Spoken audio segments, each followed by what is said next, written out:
mother warned me about getting into cars with strange men. This isn't a car.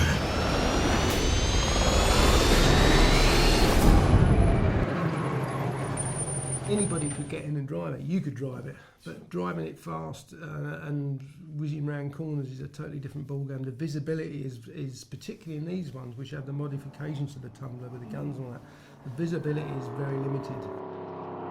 When I first had a meeting with Chris, the first introduction, we talked a little while, and then he took me next door, and he said, "Right, this is my Batmobile." And I looked at this little 10-inch long model of plastic bits of cars, boats, planes, tanks glued together. And he said, "Can you make it?" I said, "We'll have a bloody good try." I think Chris is a great fan of having a reality-based film. All the vehicles, we're very proud of. I think I was nervous about the Bat in Dark Knight Rises because, I went to Chris early on and said, what am I going to do? I can't build a flying vehicle. It's all going to be CGI. So he said, no, let's talk.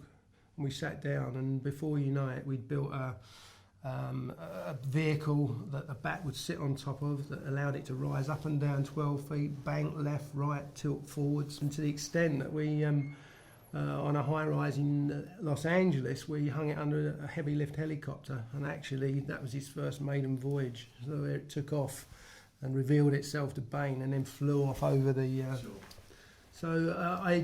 Eventually I was quite happy because we did much more of it in reality than I ever thought we'd do. When they first started the digital stuff, I think we've probably only had about 5 years left and we'd be out of a job. What actually happened was totally different. What they could then achieve with the digital means meant much bigger films, and the knock on to us was our interaction with them. So, for example, on Goldeneye, my crew was 40 guys, which was a big crew in those days, and now I'm seldom less than 100. So it actually helped us, and we work together now to create these bigger films. How much does it cost to build these things? I'd be shot if I told you that. Right. No, cost is something taboo. Okay, fair enough. And how much? A small mortgage.